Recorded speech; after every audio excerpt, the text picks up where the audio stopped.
दाढ़ी रखने की मिकदार कितनी होनी चाहिए? दाढ़ी की मिकदार, इस पर तो काफी लड़ाइयां हैं। हदीस में ये आया है, कुरान में ये नहीं आया फलान।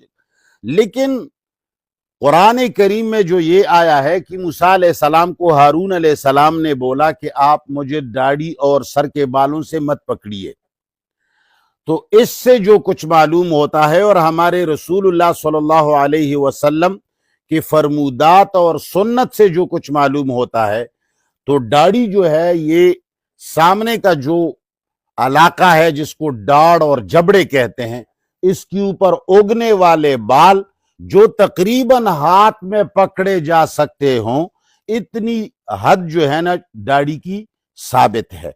लेकिन ऐसा नहीं है कि अगर ये दाढ़ी किसी की ना हो तो वो काफिर है और ये दाढ़ी किसी को हो तो वो वलीउल्लाह है। नहीं नहीं, इस पर मदार नहीं रखना चाहिए, अलबत्ता साबित है। क्या बीवी की बहन के साथ रास्ते पर सफर कर सकता है शोहर या नहीं?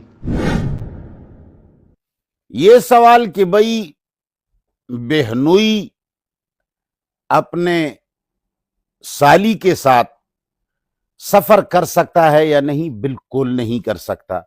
इसलिए कि साली जो है वो 100% गैर महरम औरत है। अगर तुम्हारी बीवी मर गई या तूने तलाक दे दिया तो तुम्हारी साली के साथ तुम्हारा निकाह जायज है।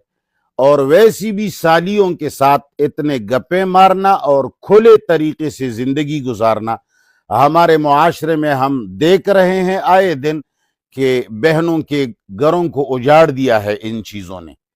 आज एक के साथ शादी कर ली, चंद दिन के बाद दूसरी बहन पर आशिक हो गया, इसको तलाक दे दी और उसको भगा दिया। लिहाजा साली के साथ सफर करना बिल्कुल जायज नहीं है।